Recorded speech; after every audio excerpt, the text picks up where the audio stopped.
You can feel super safe 98% of the time. Oh, I'm not recording. How did I do that? I thought I pressed it. I thought you pressed it too. I'm embarrassed now. This one was me. This one was you. This one was This me. one was you. We could play. Am I not recording? You're not recording. Is Cubby editing this one or are you? Yeah, no, Cubby is. Okay, good. Welcome to the podcast, Dylan. Talk about a fucking Cubby burden. Talk about a fucking Cubby burden. Yeah.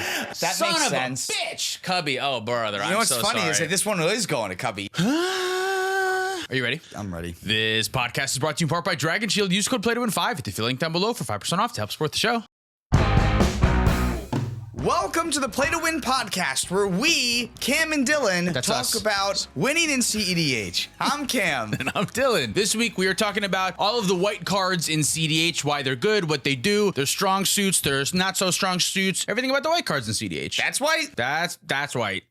I was also wondering, do you think now that this series is almost over, do you think it'd be important to now talk about what we value in a card and what makes it good and versus not good versus other cards? Oh, now that the series is almost over. Now that it's over, I feel like it would be a good way to do this. I guess that's a good point. Because I feel like, I was thinking about this earlier, I feel like there's a range of power levels and why the cards are a certain power level. So the one category is how many decks does this card go into? Does it go into all the decks or does it go into some of the decks? Is it like as ubiquitous as Soul Ring? Or is it just like good in like most decks and it's like really good in some decks? Like Magda loves this card, right? Yeah. Like that's one category. The other category is like the ceiling versus the floor of the card. How good it can be versus how bad it can be. That's another category, right? Yeah, exactly. Just keeping in mind like how exactly powerful it can be in its best case scenario, while also realizing what its worst case scenario is when it like rots in your hand or something. And then there's the category of like how good is this card most of the time? Like if it's just like in your hand at a certain point in the game, is it good? The ceiling may not be over on the category 2 aspect of it, but it is just like always a solid card. How do you evaluate this card in a vacuum versus like, you know, some of the other things that you're comparing it to? And then I feel like a fourth little weird category, and these categories are all sort of similar, but a fourth category is like, when is this card good? Is this card good at all points in the game, opening hand and when you're winning? Is it only good in the opening? Is it only good when you're winning? Dark Ritual is good in the opening hand, but it's also good when you're winning the game, when you need that extra boost of mana. It's good in both categories, right? And it's kind of good when you're behind, but it's not as good when you're behind. Whereas, and then it's also good when you're at parity, though, too. Whereas like cards like Rhystic Study, best card in the format, very good in the beginning of the game, but when you're winning the game, you don't really want to see it off of an ad nauseum flip. You know what I mean? That doesn't mean that it's any less good. That's just like something to consider about the card of like, at which points of the game is it good? So when we rank a card, we have to consider all 5 of these categories,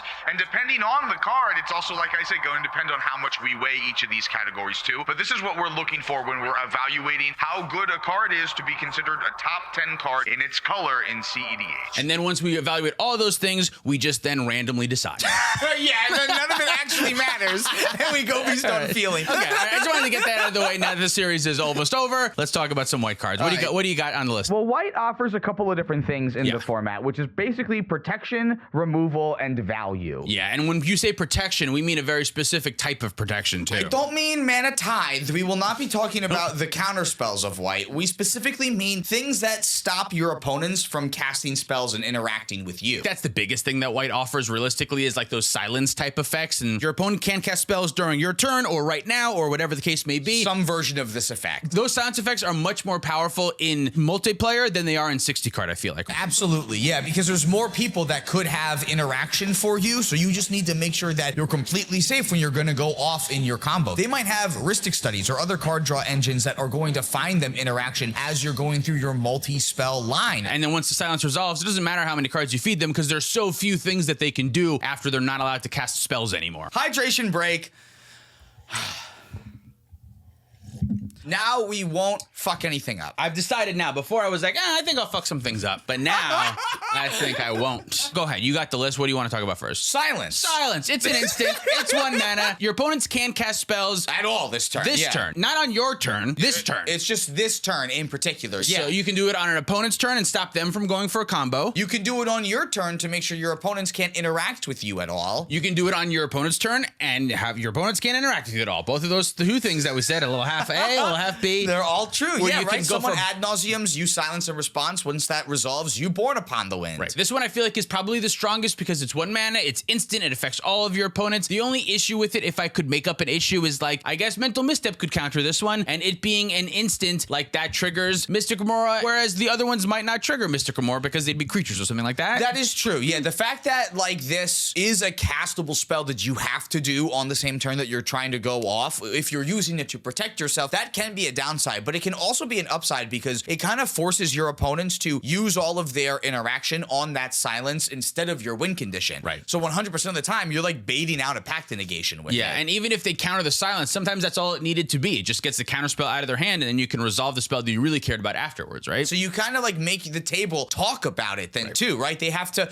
kind of all reveal their hands to each other so that they know, are we dead to the silence? Is it worth interacting with the silence? Yeah. Or do you have Beseiju and we can like rely on that later? That's true. It does kind of fish for information because once the silence goes on the stack, then everyone's got to talk to each other, like you said, and they reveal what they have, and then you know, okay, that player has Beseiju. I can play around that. I'll get Yawgmoth's Will instead. Or that player has Mindbreak Trap. Okay, let me make sure that the second spell I cast is the one that I care about. Or whatever they say, once the silence is on the stack, then you can choose how you go about it after that. I agree. This is probably the best of these effects and kind of going to be what we build this whole list around. A powerful part of silence, I mentioned this on the gameplay recently, is that silence as a reaction spell, as a way to stop your opponents, it allows you to kind of like wait a lot. You know what I mean? If an opponent is starting to go through their line, you can let them get away with some things, and maybe you have a Ristic Study, so it's drawing you cards. There's an Atali out, so like, okay, yeah, sure, put those 4 spells on the stack. I'll draw 4 cards, and now I'll cast the silence. Do you know what I mean? Like, you can wait a little bit, and not only does it give you more Ristics potentially if they feed your draw engine, but it also allows the table to freak out before you have to. Now, they have to use their interaction because you go, I pass here. I got nothing for this. I have nothing in my hand, stops an Atali. I pass priority. And then you go, oh, I Force of Will, and the Atali player goes Red Blast, and you go, okay, well, now the Atali resolves and the triggers, and I draw my 4 cards. Now I'll play my silence, and you got to like kind of like wait a little bit and get information. Yeah, exactly. That's really And good. you might have gotten some extra cards off of those other 2 spells that people had cast as well. Yeah, so out of all the white cards we talked about today, silence is the best. So far, yeah, So far. that's absolutely true. Yeah. But there's a lot of other effects like this that can kind of like rival this effect in terms of like how good it actually is in certain circumstances. I think that Grand Abolisher is the next one we should talk about for that reason, because it only is effective for your turn, but it shuts off more than just your opponent's casting spells. Activated abilities of artifacts, enchantments, and creatures? I think it might be lands. Is it? I thought it wasn't land. You are right. Right? It is Yeah. artifacts, creatures, or enchantments. Yeah, and the artifacts, notably treasure tokens, are artifacts. So if you plan on using your treasure tokens to Otawara the Grand Abolisher, you have to sacrifice your treasures before the Grand Abolisher hits the play, right? But you can still make a ton of mana with your Gaia's Cradle and Deserted Temple, and That's then allowed. Otawara from your hand while Grand Abolisher is in play. Yeah, this one for a while was like the best white card in the format by far. Like this and Silence were the best ones. I would say nowadays, the double white casting cost, along with Wizards printing other effects that are similar to this, have kind of pushed this one down a little bit, right? Kind of agree, yeah. Which is Even weird. though that like you are kind of like the safest with this one in play, we've also gotten like more things that can interact with this too. Like Talon Gates of Madara is seen play in a lot of tier 1 strategies and can easily interact with Grand Abolisher in an uncounterable, uncastable way. The 4-color decks like Blue Farm, like it is tricky to make double white. Like normally white is like your least played color, so like needing to fetch like Savannah and Scrubland can like make the rest of your plays really awkward. Especially right? in the first 2 turns. Yeah. I think once you get like past 2 mana value, it gets a little bit better because you have a little bit more flexibility in your mana colors. But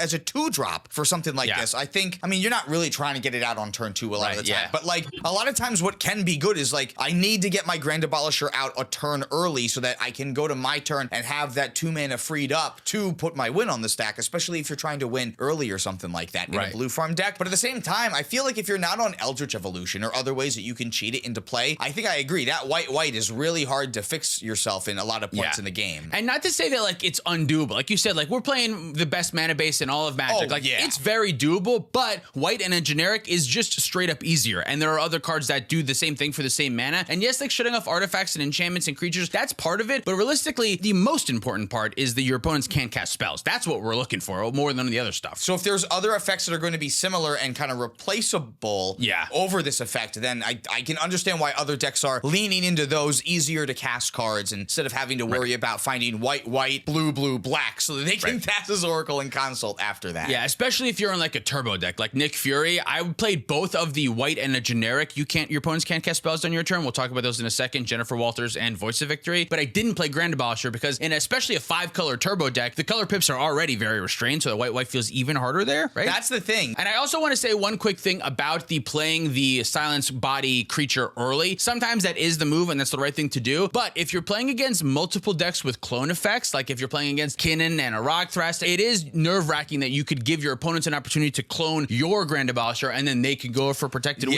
Yeah, that's true. Not right. only that, but like people are going to talk about your Grand Abolisher too if it's in play and you pass the turn. Like everyone's going to be worried about what you're going to be doing next. Yeah. So Grand Abolisher, very strong. Out of the Silence and Grand Abolisher, I would say Silence is better, but Grand Abolisher is close afterwards. I got to imagine Grand Abolisher will end up in the top 10, but we're going to see other white cards that I think pass it. And that's probably because there's really not that many white cards in the format. Yeah. Because the ones that are good are just like so exceptionally good that you are kind of have to play them if you're playing white. But a lot of the other stuff that white has access to is just like worse than a lot of the stuff. Yeah. Over the course of, 25 years, 30 years of printing Magic cards, they weren't caring about white and Commander. What white offers to the Magic color pie is like standard and limited power level. Small creatures that can attack really efficiently, whereas in cEDH that's just not powerful. So all of those strong white cards that do that shit are just not good here. But we have been getting a lot more things like Voice of Victory, which are, it just kind of seems to be like the new iconic staple effect for white in general. It's easier to cast, and the bodies can sometimes be relevant for Tymna attackers and Gaia's Cradle mana. Like that can be super helpful, but really it's the easier to cast part of it that makes this card considerable over Grand Abolisher sometimes, I think. Absolutely, yeah. For the same reasons why we're saying you don't want to like cast Grand Abolisher and then pass the turn. Yeah. Like it's kind of hard to pass with the Voice of Victory in play and then be able to go to combat and attack and like kind of have it stay alive. But when you can get that to go on and you're able to get some extra value, like it's great with Dargo. Here's two other things we get to sacrifice. It's great with Beseech the Mirror because it creates tokens that you get to sacrifice too. So there's just like a lot of weird little synergy that it gets on top of Grand Abolisher, which kind of like makes it so that, okay, well, do we even care that you can't activate your artifacts or enchantments? Because if you can't crack your treasures to cast spells, what's the point of shutting off your treasures for this turn anyway? The main thing that I think that Grand Abolisher, like shutting off Thrasios is kind of something, I suppose, but they could just like respond to your creature either way with their Thrasios activations. So it makes it like awkward for them, I guess, but like long term, it effectively does the same thing. They have to front load that shit anyway. With the Voice of Victory, they're going to want to activate early anyway to hopefully find something for the Voice of Victory. Because they can't do it on your turn, because then they activate and then they find like a counter spell. They have to put it in their hand. Now they can't cast it. They find Beseiju. Well, Thrasios makes them put it on the battlefield instead of into their hand. So it's not even like they can start to search for an actual answer at that point. They're only looking for Touch the Spirit Realm is like the only thing they realistically could have. And I have not been seeing that card as much recently. And then there's also Jennifer Walters, a new one that does sort of the same thing as... She's multicolored. She's multicolored. Oh, yeah, so we're not talking about her. So she's not going to be on this list because she's multicolor.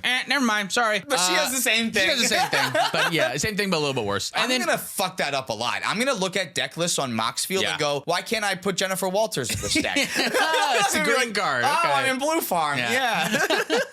Ranger Captain of Eos? Ranger Captain of Eos is kind of like the last of these effects, really. Very powerful, slightly restrictive in that double white mana cost, and 3 mana is more than 2. And also like allowing your opponents to still cast stuff like Endurance or like Valley Floodcaller underneath the effect is still kind of not great. Yeah, it's just non-creature spells, but the fact that you can hold it over other people's heads over their turn, play the Ranger Captain, and then they can't really go for win because if they go for their breach line, you can sack this in response, and then as you get back to you, you can sack it to protect yourself, and then if someone wants to clone it and copy it, you can also sacrifice it to make sure that they're not able to do that. So it's kind of like the best of both worlds with the Grand Abolisher effects and with the Silence effects, although like you can't do this at instant speed against somebody else. Like you still have to... You can sack it instant speed, but you can't put it into play at instant speed. That's the thing. Like you can't surprise an Atali player, but with a Ranger Captain of Eos. They know about it, Also being like a tutor for Esper Sentinel, this card just having like Mockingbird stapled onto it as well. There's so many great cards that you can just go and fetch with this. If you are in... Can you find Walking Ballista with it? 1 or less. It's not 1 or 0. I think so, right? I'm pretty sure I've done that before. I hope I have. I think I have. I'm pretty sure it's 1 or less. Yeah, it's Urza Saga that I'm thinking of. That Urza Saga is specifically generic 1 or 0. You're right. It's a may, too. Yeah. You may get a creature with mana value 1 or less. Which is nice if there's an opposition agent. If they flash an oppo in response to your Ranger Captain, you go, okay, I may not do this tutor and I won't. And you kind of just mostly want it for the silence effect anyway. So it's totally fine if they waste all their mana on their opposition agent. The little package of 1-drops that allows you to find either Esper Sentinel or Mockingbird, or normally like Ragavan, I guess, is another option too if you want some mana or something. You could even find Birds of Paradise or something like that. Wild Canter if you're an Atali. There's a kind of a large Sylvan Safekeeper in weird decks, you know what I mean? Like, there's a lot of range of, like, 1 mana things that you could find that would actually be pretty good. Ranger Captain is super powerful. It's insanely good, yeah. So we have to rank Voice of Victory and Ranger Captain amongst Silence and Grand Abolisher. I personally think Silence is still the best so far. I think I'd agree. So, like, Voice probably goes in more decks than Grand Abolisher, but Grand Abolisher's effect is stronger. Ranger Captain's effect is strongest of all, but its mana cost makes it slightly more prohibitive. It's funny how more decks are okay paying white colorless for Ranger Captain of Eos. Thank you for Ranger Captain of Eos over the white for Grand Abolisher. I think it's because Ranger Captain goes both ways. It pushes you ahead. It finds your Esper Sentinel. It's technically draw engine. Like, if you think about Ranger Captain like a 4-mana Esper Sentinel, which is kind of what it is, that can be fine sometimes. Like, if you play Dizzy Spell Sure. in a Rog Ishai deck and you go and find Your Mystic Esper Aurora. Sentinel or something Yeah, like that, right, it's yeah. basically the same thing, but way worse. But I would say Ranger Captain kind of goes in less decks. Like, I find myself not including Ranger Captain a lot. I don't play it in Sisei. I don't play it in the Turbo decks, but in all of the slop decks, Ranger Captain is like kind of part of the glue that holds the deck together a lot of the time. Yeah, what Turbo decks are you playing that are white? Nick Fury, I didn't guess play Nick it in. Fury, you didn't play it in? But probably Dargo Timnit probably plays it, right? I think Dargo Timna plays it. Yeah, I actually see it in more lists than Grand Abolisher. I know that. But normally I see Voice of Victory alongside of it. And even then, like, there's times where I don't see Voice of Victory or Grand Abolisher. Like, when I built Rog Ishai, a lot of those lists are, like, only on Ranger Captain of Eos because you need it to be able to go both ways. Having it be a Grand Abolisher for your turn is not really good in some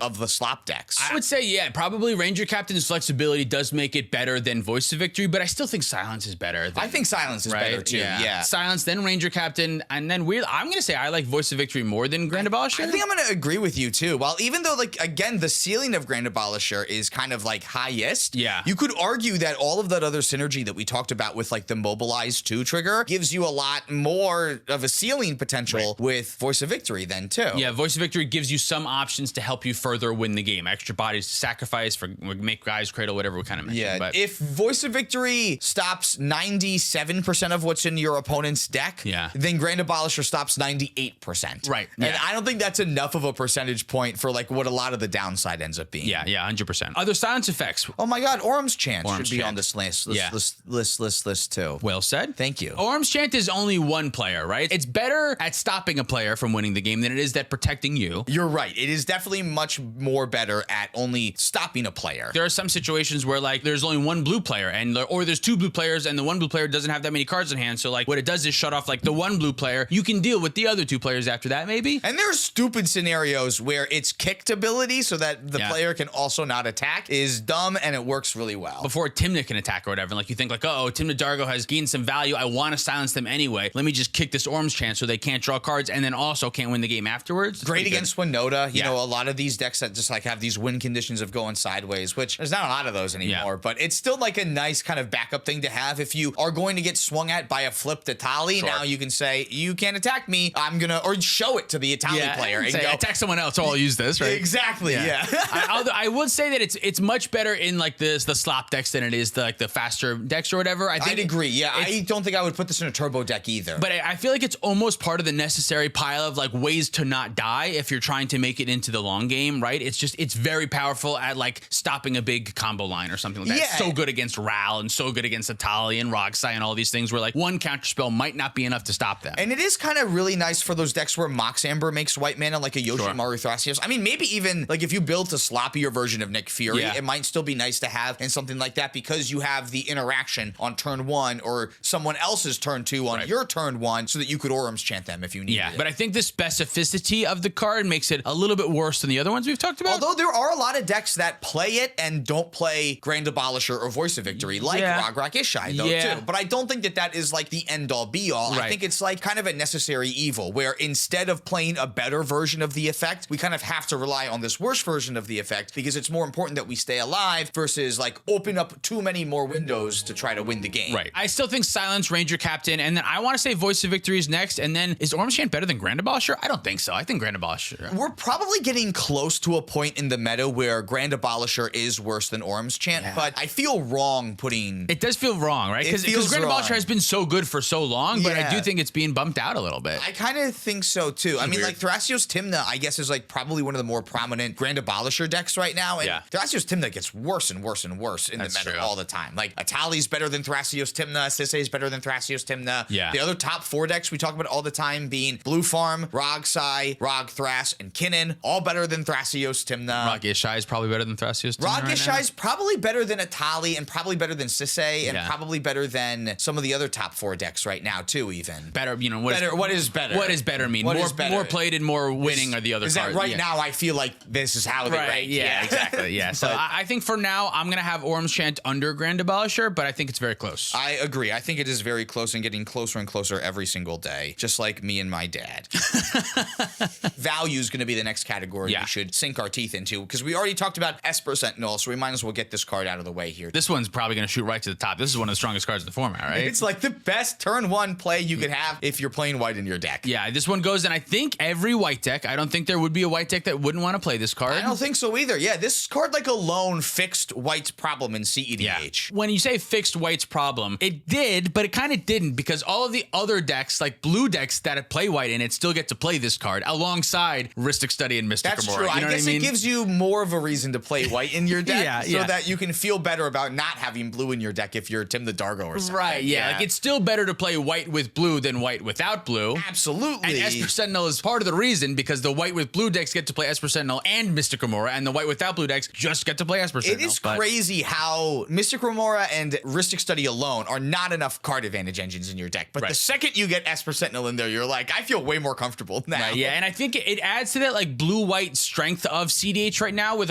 between like the Mystic Gamora and the Rhystic Study and the Esper Sentinel and the Ranger Captain and the Smothering Tithe, which we'll talk about in a second. You have a lot of engines that can like really feed you, protect you from not losing the game and help you win the game once you're ready. Also, what makes Ranger Captain more played in the format over like the Grand Abolisher and Voice of Victory is that you can go get your card advantage engine It's with it. specifically Esper Sentinel. Yeah, those two together are like a match made in heaven. So there's a lot of turns where you get them both into play at the same time. Even if you can turn 2 Ranger Captain into your Esper Sentinel in the next turn, that's still a fine spot to be. Esper Sentinel there are parts of it that are not so good. When I'm playing Rogsai, I would much rather see an Esper Sentinel than a Mystic Gamora because then Absolutely. you're feeding him just one card, and then after that, you're not feeding him anymore after And that. a lot of so you times can it's go. so easy to pay for it, so you don't even feed them that one card. You just go, I don't worry about you anymore. And there are things that are negative aspects of Esper Sentinel. It's a must. Many of the other draw engines are may, so you can choose not to draw. Whereas this one you have to draw. So if you exile your whole library in Thassa's Oracle and someone casts one non-creature spell, they will force you to draw a card and you will lose the game. There are so many ways to play around that, and as long as you're aware of it, that'll never come up. But if you forget about it, it will come up. And Absolutely, you will, yeah. You will lose. You will lose the game. But you just have to sacrifice it first or cast a silence first so they can't cast non-creature spells. There's so many ways that you can play around that. But yeah, Esper Sentinel has become a staple for white decks since it came out a couple years ago and is really like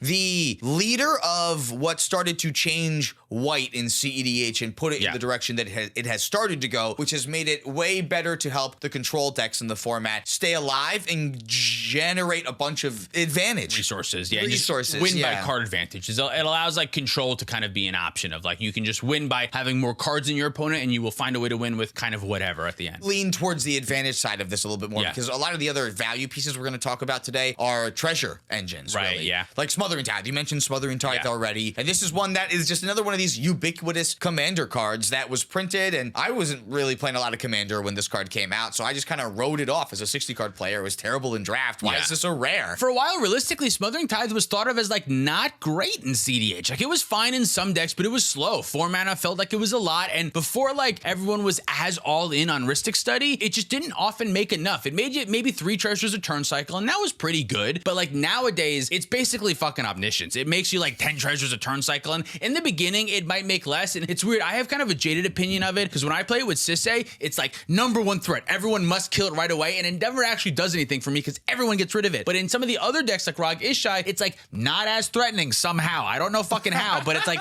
in that deck, it doesn't mean a win. Whereas in Sisay, Smothering Tithe means a win. Once I get enough treasures, I win the game. It's not like I gain something, right? Yeah, and Rog Ishai, their opponents see them have Smothering Tithe and they go, great, I'm not going to lose to Rog Silas anymore. Now, they're going to have mana so that they can interact with my opponents. But what they're not thinking of is they're going to be able to interact with you, too, and you're not going to be able to win or stop them. So yeah, Smothering Tithe is certainly super powerful. That 4 mana cost is something, you know what I mean? Like, that is kind of a big deal. 4 mana is sort of a lot, and if you waste your mana vault on the Smothering Tithe and they counter it, that will be kind of backbreaking for you. But that's kind of the But case. every card's bad when it gets countered. Exactly. Yeah, exactly. Yeah. So Smothering Tithe is definitely super strong. We didn't really rate where Esper Sentinel goes in the top. I think still Silence is better, but I truly think Esper Sentinel is second, and I could see an argument that Esper Sentinel is number 1 right now. I also want to talk real quick 2 other things about Esper Sentinel. Yeah. It's an artifact, which means it turns on Mox Opal, but it means you can't put it under a Chrome Mox. Just little things to remember. Little things, you know. Little gameplay things. Just to little keep in gameplay mind, things, but yes. those are edges you do need to remember. Yeah. Let's quickly go back to Esper Sentinel. Is Yeah, it 'cause you better gotta than rank Silence, it. or is it worse than Silence? I feel like Silence is better. I think Silence is better,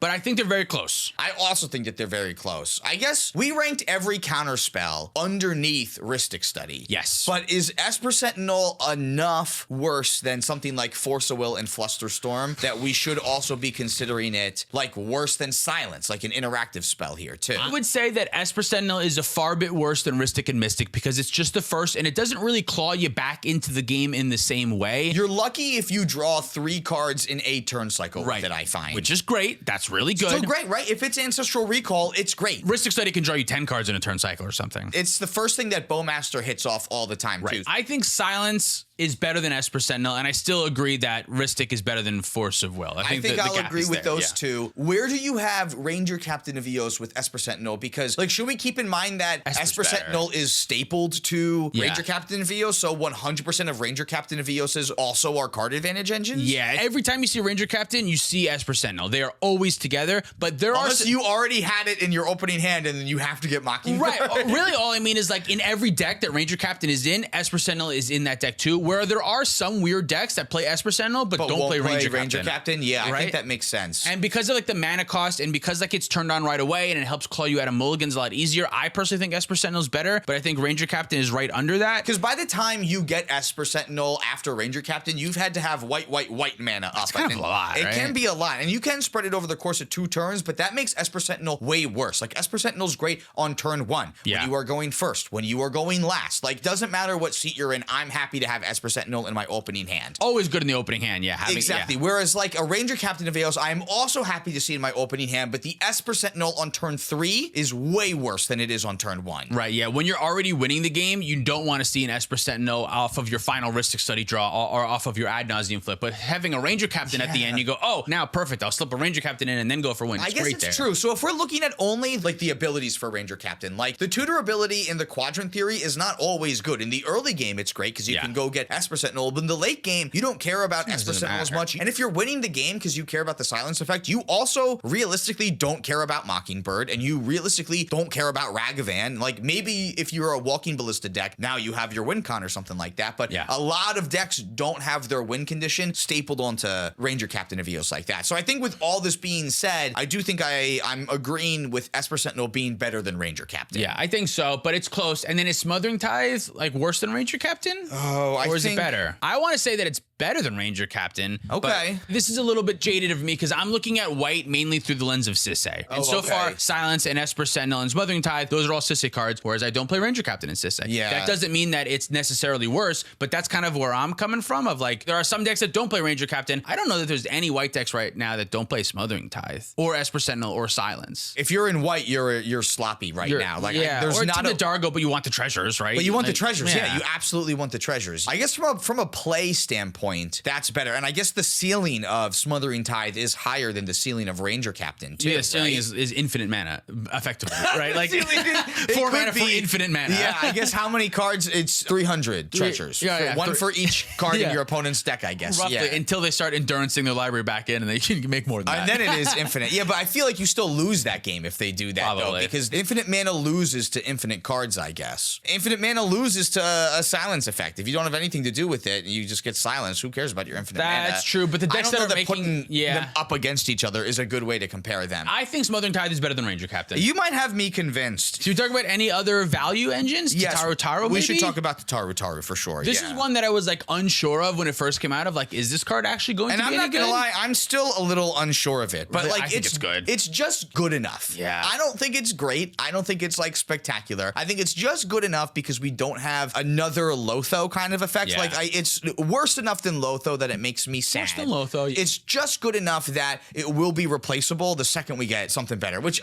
could be said for every card. Force of Will is replaceable the second we get a better Force of Will, right? Format of Force of Will. It's the Right. exact same besides that. But I think that like this is something that I can easily see us getting a better version of this card because we've already gotten better versions in like similar sets, and I just feel like the ceiling of cards like this could be higher, and this one kind of caps out pretty gnarly. Yeah, this one is kind of realistically, it's only good when everyone else already has draw engines. That's when it's at its best. And realistically, when that's the case, I don't feel confident because everyone has draw engines. That's not good. That's you know what I mean? and you can't use that mana right away. Right, I think that is a huge hamper on this card too. That's true. Is hamper a word? Yeah, it's what you put all your dirty clothes in. Okay. So you put Tataru Taru in with all your dirty clothes. I would also say though that the treasures that you get from Tataru Tower are like they're silent treasures. Like no one is gonna evaluate you as a That's threat true, because yeah. they're making tap treasures. You can't use them right now. But then you untap with 4 more mana. Yeah, you go, wait a minute, that's 4 treasures. It's kind of a lot when I untap with that. That's pretty good. And the card draw that you give someone else a card draw, that's bad. That is not good. That is a terrible thing to do. There are situations when someone mulligan to Oblivion and you don't think it'll do anything there, or you're playing, there's 2 slop decks and 2 turbo decks, and you give it to the slop deck and say like, hey, let's try to stop these decks from winning. Like there can be moments where it's like fine to good, but there can be moments where it's just like, oh man, I'm playing against Ral and Italian Rock side. No, I don't want any of you to have a card. Honestly, I've never seen it used like this, but this card should be Urza's glasses. Like you should just make your opponents go, everyone show me your hands and I'll decide who gets worst. the card. Yeah. That's realistically what you should do. And you won't see everyone's hand like that, but someone will go, yeah, sure, my hand sucks. You can look. If you're comfortable giving them the card, that makes the decision really Right. easy. And Yeah. that might make someone else show their hand. Wait Yeah. a minute, my hand's even worse than their hand. But yeah, this card does have a variety of downsides. Also, the fact that it's 0 power means that it doesn't work with Tymna and it can't block. I mean, it can like block, but it can't like threaten like a lethal block in anything. So like that's also kind of bad. Yeah, it just absorbs damage and it's not Right. really helpful. It could crack a pile, you know what I mean? Vampiric Tutor, and then I cast a Taro to draw the card with the Vampiric Tutor or whatever. Like there are things that you can do to I've make been it there good. in like really bad scenarios with like a mnemonic betrayal. Sure. I'm like, what am I gonna do? yeah. It's still quite good. I think it's a little bit worse than the other cards we've talked about today. I think so too. I think it's gonna be even worse than Orm's Chant. My Sisei brain says, well, it's a legend. I can play it in Sisei, and I don't play Orm's Chant in Sisei, but I don't think that's right here. No, yeah, I don't think that that's right either. Yeah, I mean, like the Taru is gonna see play in like all of the white decks. Again, there's no white deck that's not playing this card. But there's like, a bunch of white decks that don't play Orm's Chant. don't play Orm's Chant. Yeah, but I don't know. I feel like the effect that you get from Orm's Chant is just still a little bit more impactful than Tataru Taru. Like Orm's Chant is what allows you to use the Tataru Taru treasures later. Whereas if you only have Tataru Taru, you're not going to get the chance to use those treasures like early in the game. Yeah. You can Orm's Chant the Itali player on turn 1, but if you turn 1 Tataru Taru and pass it to Itali, they're thankful and they're going to eat that up. You could say like the reverse too, like Orm's Chant against 3 slop decks doesn't really do a ton, but Tataru Taru against 3 slop decks, and now you're in the game. That's you know true. what I mean? So I mean, you can also just like hold Orm's Chant for when they born upon the wind. And then like there's gonna be times where like they are trying to win and they feel like this is a window. If they haven't seen your hand, like Orm's Chant, it's not as good. I think that's true, but I think it still can do something. Whereas there is too many scenarios where Tataru Taru doesn't do anything. Yeah, Tataru Taru isn't very active at all. It doesn't actually help you like not lose the game right now. It just helps you win the game once your opponents have tried to win I guess Tataru Taru's ceiling's higher than Orm's Chant, but the floor of Tataru Taru I find to be lower than Orm's Chant's floor. Orm's Chant doesn't actually push you ahead in any way. You have to have other things that are pushing you ahead and doing something. It's not like active. It stops you from dying, but that doesn't actually do anything if you're not doing other stuff. Also, Orm's Chant should probably be seeing play in more decks, and I think Tataru Taru maybe should be seeing play in less decks. Oh, so maybe we're actually looking at the decks they're seeing play in if that's inaccurate data, we feel like. Yeah. Why don't we put them next to each other for now? Put them next to each other. I think Orm's Chant is probably better. I personally like Tataru Taru better. I would rather win the game than stop my opponents from winning the game, and Orm's Chant stops my opponents from winning the game. It also helps me win the game, but Orm's Chant helps me win the game. Tataru Taru only helps you win the game. Tataru Taru keeps you in the game. And then we have one more piece of value to talk about here. What is it? I'm counting Savine's Reclamation as value because Recursion is value. Recursion is value, even though realistically it's closer to a win condition. It's probably closer to a win condition because it's part of a pile. I only see Intuition ever if it's part of an Intuition pile, right? That's why you play Savine's Reclamation, is because you're playing Intuition and Underworld Breach. You said that you only see Intuition when it's part of an Intuition pile. And I stand by that. I only see Intuition when to get to the intuition pile. I've never heard truer words. Savine's Reclamation, I really only see play in intuition pile. Yeah, and like every time someone casts a Savine's Reclamation on their Esper Sentinel, they're always like, oh, this feels sucks. so This bad. so This bad. sucks. Yeah. So I feel like we are going to give this card kind of like a low rating on the scale, but it's also like such a part of that ubiquitous line that like if we're going to talk about bad cards like Brain Freeze or like only good with things that combo, like this at least has more upside than Brain Freeze does when we were talking about like Brain Freeze's upside. And also like this is part of the quiet glue that holds Blue Farm together. Part of the reason why Blue Farm is good is because it has this pseudo ad nauseum that doesn't require a life total, but is still like a 1-card win condition at instant speed sort of. Blue Farm having access to that is part of why Blue Farm is so good. Yeah. And it's also why the Jessica decks are playable. Rog Ishai, I do not think would be really playable without Savine's Reclamation Intuition, right? I absolutely agree because it's already so hard to put win conditions together, and like having access to a 1-card win condition is so important in those kind of slap strategies like that, where you only need one spell, barely trigger the 50 Ristic Studies that are in play, and then you can win on a protected silence turn on your turn then. I think so far our list is something like Silence, Esper Sentinel, Smothering Tide, the Ranger Captain. Absolutely. Voice, then Grand Abolisher. Yep. Orum's Chant. And Tataru and then Savine's Reclamation? Right now, we're putting Savine's Rec at the number 10 spot, but we have a couple more cards to talk about. I want to say it's better than Tataru and Orum's Chant. Okay, I'm glad that you said that. The way that I would write this, Orum's Chant, Savine's Reclamation, Tataru. You still think Orum's Chant's better than Savine's Rec? I think, Savine's Rec would like kind of put something in between those two. Whereas like Orum's Chant can go both ways. Savine's Reclamation is really like its ceiling is being used in an intuition pile, and its floor everybody hates. It's certainly better than Tataru. Okay, Savine's Reclamation is better than Tataru. I would say yes. I think Savine's Rec is better than Orum's Chant. I don't know that like better is sort of like loose. The ceiling is higher, the floor is lower. It goes in less decks, but it's like an important part of the metagame. If Orum's Chant goes, nothing happens. If Savine's Reclamation goes, the format would shift in a big way. It's fucked up. I think like intuition is like it quietly holds like several decks together. Well, Savine's Reclamation now is like way higher than. I think it's better than Orum's Chant, but I still think it's worse than Voice of Victory and Grand Abolisher. Probably because I think that those effects are just too strong. And even though if one of those effects gets banned, nothing really changes. I don't think they're still so powerful that I still think that there's a gap between those and Savine's Rec. It doesn't matter if Grand Abolisher gets banned and like we don't feel it basically. Right, yeah. Because the effect is still too good, I think. I think so. Whereas Savine's Rec like just makes the intuition piles worse. Like you can still intuition. Yeah. You just have to have like Noxious Revival in your deck or something stupid. It would be awkward. It would be a lot worse. You're not setting up Underworld Breach in such an easy way. And that is why the card is so good. Which card, if banned, would affect the format the most? It would be Savine's Rec because it's the only thing that does it. Silence, yes, is better in a vacuum. Yeah. But there are other things that do what Silence does. There's an argument now after last week when we were talking about how like if we ban Thoracle, nobody cares. Nobody cares. If you ban Savine's Reclamation, everybody cares. I think Blue Farm and Rog Ishai they get a lot worse. And not to say that those decks would cease to exist. There's a chance that Rog Ishai would see, but no, it still would probably be fine. What would you do in Rog Ishai? How do you win the game? You get to make Infinite Mana with Hullbreaker Power, bounce everyone's things, and like hope that you also have Brain Freeze in your hand or something like that. Hope that like Idyllic Tutor for Underworld Breach is enough, but you have to like be in a much better situation than you would have been able to. You do what you do in like 2020. You make Infinite Mana with Dramatic Scepter, and then you hard cast Stroke of Genius to draw your whole deck, and then you win by something else. Rebuying Stroke of Genius a couple other times and drawing each of the opponents out. I think 2 Smothering Tides and a Fair Mastermind is probably like the main way that deck would win. That's a 3-card combo. That's That's kind of a lot, right? Yeah, whereas like so intuition, you just really need the intuition. And like oftentimes though, that Rog Ishai deck, by the time it is winning the game, it's got a fucking 100 cards. You know what I mean? Like that's how it wins. Is like, so it doesn't matter how many cards you're putting together because number one, if you're in a spot where you're ready to win the game, one Smothering Tithe is already here and you have drawn 15 cards and you flash photography the other one or find it, you know what I mean? Like find Fair Mastermind somehow, or like, I feel like with that deck, it almost doesn't matter how you win. It doesn't matter if it's a 3-card combo because when you're winning, it's because you have 25 cards in your hand. You remove the ability to like sneak in a quick one when you get the opportunity. Once intuition's gone, that's the thing. You have no option for that anymore. Yeah, and it's not even like gifts ungiven. Like, oh, we have gifts ungiven, so we have 2 of them. But if we get rid of Savine's Reclamation, that still makes gifts way worse now. Yeah, exactly. We didn't even talk about gifts ungiven last week. Isn't that funny? I don't think it's a top 10 card. Neither do I, but it's got unbanned recently. It is kind of interesting that we didn't even bring it up. It's completely nosedived in the format. So I don't know if that means that Savine's Reclamation is stronger than any of these cards individually, but I do think it would have the highest impact if it were removed from the format. I think that's my hot take is that it's the highest impact card if removed from the format.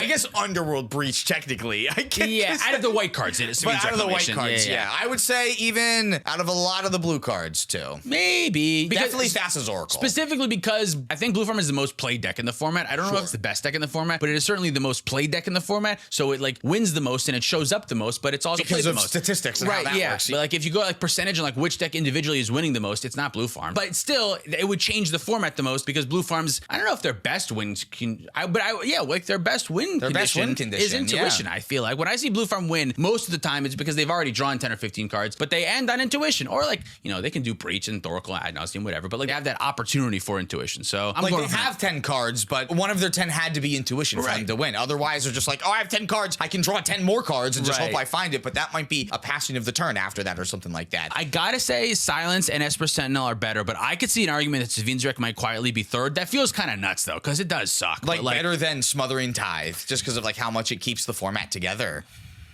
Because like it's part of a better win condition than any Smothering Tithe is. Like Smothering Tithe is just straight value. That's all that it is. Yeah, like I want to see Smothering in my opening hand much more than I want to see Savin's Reclamation. I never want to see Savin's Wreck in my opening hand because if it's in my opening hand, I can't intuition for it. Which is kind of nice then too. Like, okay, well now I can use when I have intuition, I can find Brain Freeze instead. Yeah. Now I'm already set up. I also think that just because it would change the format the most, that doesn't mean anything though. That doesn't necessarily mean anything because the decks would still just find another way to win so long as they could draw enough cards to stay alive. There would be another win condition, whatever it would be weird. Maybe it's Narset and Time Twister. They would find something else that would like work and be fine. I still think it's got to go Esper, Silence, Smothering Tithe, Ranger Captain. And then I'm okay with putting Savin's Wreck like 5 though because of over Voice of Victory. I think so. Voice of Victory, it being a worse version of actual Silence, it loses a couple points for that because it's not unique in any way. It's just a strong effect. That makes sense. We kind of ended up doing that with a lot of the free counter spells in the blue episodes. So I think that makes sense. Is that like, they're not unique. They're not the best versions of these effects.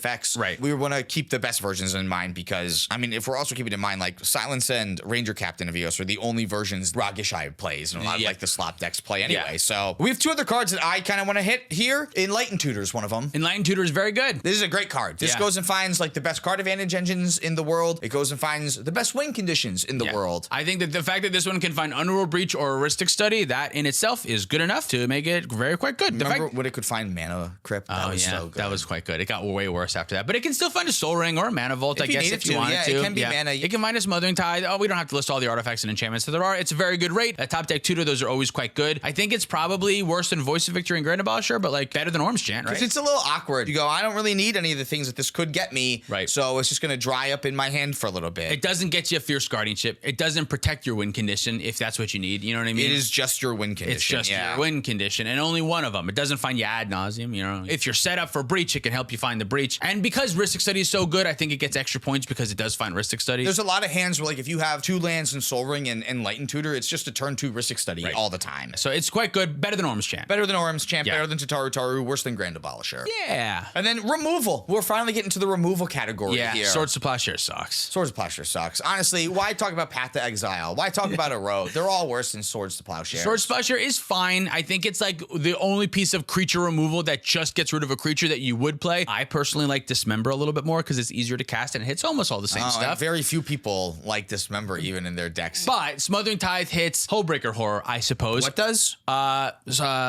Not Smothering Tithe. I think that's what I said. That is, Swords to Plowshares hits Hullbreaker Horror, except it kind of doesn't, right? Because if they have any spell, which they do because they're ready to play Hullbreaker Horror, they're just going to bounce it back to your hand or something. There was a game where you Swords to Plowshare my Atali and it let me re-Atali from the command zone because you gained me enough life to recast them with my Treasonous Ogre. Yeah, so the life gain can be relevant. I personally don't like Smothering Tithe very much. You said you don't like Smothering Tithe. Did I really? Much. Yeah. Dude, what the fuck? Why am I saying Smothering Tithe for Swords to Plowshares is the name of the card? All these cards with their S's, the silences, and the Smothering Tithes, and I feel like a snake today. Plowshares. We're putting it at the bottom of the list and just moving on from there. Do you want to talk about Touch the Spirit Realm? Channel's good. I also said earlier that it's seen way less play than it used to. But I still think it's good. I like Touch the Spirit Realm is the name of the card that I've said correctly because it's the channel effect, that uninteractability part. It's so good. Swords to Plowshares is very interactive. One of the few things that you can do underneath one of these silence effects too. Yeah, and also like what creature are you getting rid of? You know what I mean? Like who cares? Like who cares anymore? Yeah, because like it's really the win condition creatures creature that you want to get rid of. Stacks is like so very distant, and like, yeah, getting rid of Kinnan would be nice, but you know what would be better than that? Copying the Kinnan. You know what I mean? Like making your own Kinnan, pushing yourself ahead in a certain way, like stopping your opponents from winning. You're not really doing year. that because you're getting the creature's coming back. The creature or artifact is coming back. If you're hitting their commander, right? Yeah, and it just like it buys you time. It doesn't actually. Even if you don't hit their commander, like it comes back at the touch. Spirit realm. I thought we were supposed to talk about touch. Or you could cast it in like regular mode. Exile it forever mode as a sorcery speed it's thing. so bad at that so point. bad, right? Yeah, but it is nice that you have that as an option. All of your things in your deck have to kind of like push you towards a win as well, and like delaying the inevitable is kind of all that Swords to Plowshares does. Like, yes, getting rid of Drannith Magistrate when you need to play your commander or go for an Underworld Breach line, that is good. I don't doubt that, but like bounce spells do that too, and bounce spells oftentimes can hit other things and can be more flexible. And in a game of cEDH, there's like tons of shit. Like I want the option to be able to hit the Risk Study or the Drannith Magistrate if I want to, and swords can't do that, whereas Chain of Vapor can. All this being said, I'm actually thinking about putting swords in Crystal. I think my new direction for Crystal is I want as many Ancestral Recalls as possible. Yeah. And I think this is an Ancestral Recall that I'm not playing that I could be playing just as an Ancestral Recall. Are you going to play Gutshot? I really want to put Gutshot in. I have not found room for it quite yet, but it's in my considering pile. Yeah, Gutshot. I have like 8 cards in my considering pile that I really want to make room for. I'm just trying to figure out what cards are bad enough for me to take out. You could try swords. I personally find that like Gutshot should go in first. Yeah, well, Gutshot is free, and that's such a huge difference. And yeah,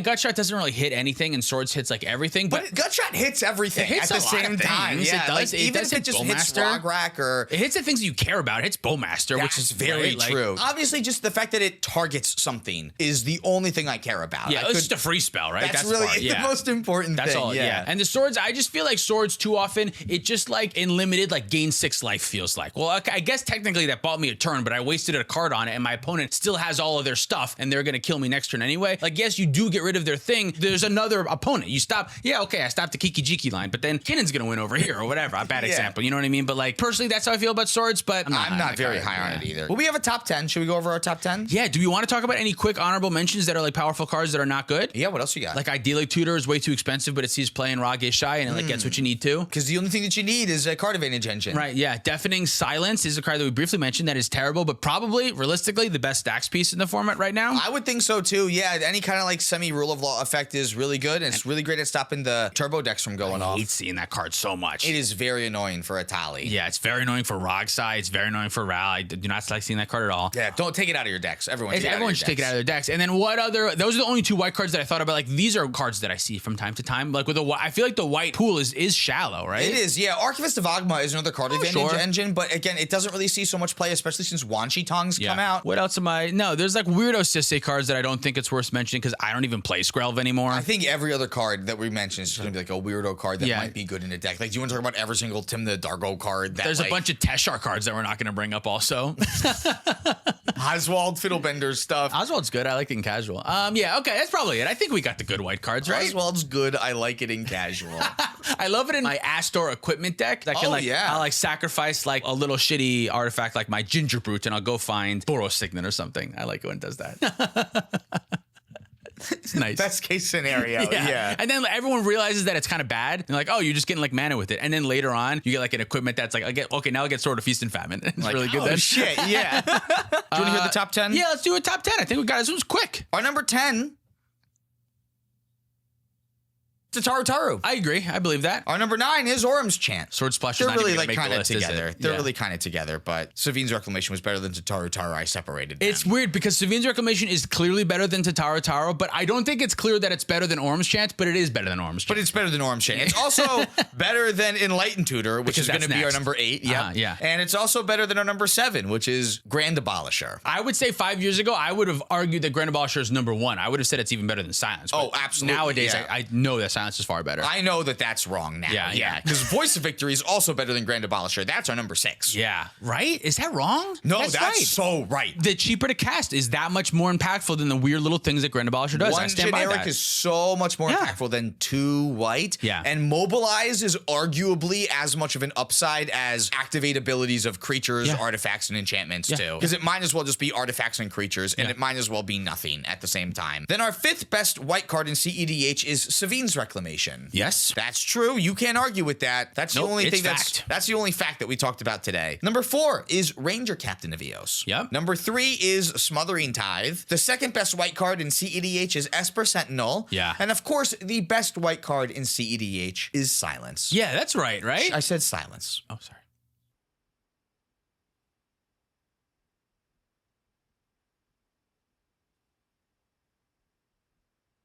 There's some part of me that says maybe Smothering Tithe and Ranger Captain are better because they do more, higher ceiling and all, but they're much more mana and much more hard to cast, and Silence and Esper Sentinel are so efficient. So I think I stand by it. cEDH is about efficiency. I like Silence and Esper Sentinel over those other 2 cards too. Yeah, I think I stand Smothering by Tithe it. is just like a good value engine. Yeah. It is not like a win condition on its own. Like it can be in Sisei, but that's because Sisei is your win condition. the It's win not condition. Smothering Tithe. Yeah, mana like is the win Sisei is doing condition. what it is. Yeah, any mana is. Yeah, I think I stand by this list. What a list. What a list. And good thing that there wasn't a 6-minute intro where only one of the cameras was rolling. And honestly, it didn't go wrong. It didn't go wrong at all. No, this was planned and scripted. This was the Scripted. only scripted podcast ever.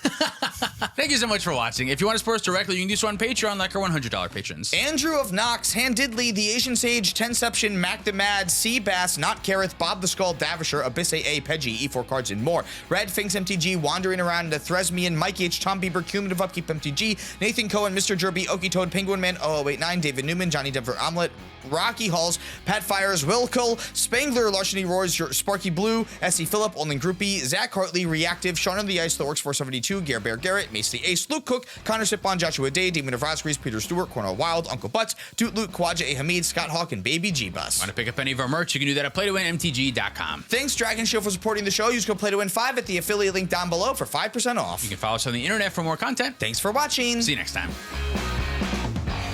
We should talk about our $50 patrons too. Migs, MTG, Lumi, E, Devin Morrow, Carpet Angel, Turtle 99, Rick Shardicus, Max McComber, Meta, Ben Finelli, Sarcastic, Mystic Muffin Man, Zachary Coulson, Dalton Poteet, Jan Wildfang, Thomas Bueno, and David Nelson. Woohoo! Let's cut. If I start bouncing on it crazy style like this, is that bad or good? A lot of wood stuff going on today.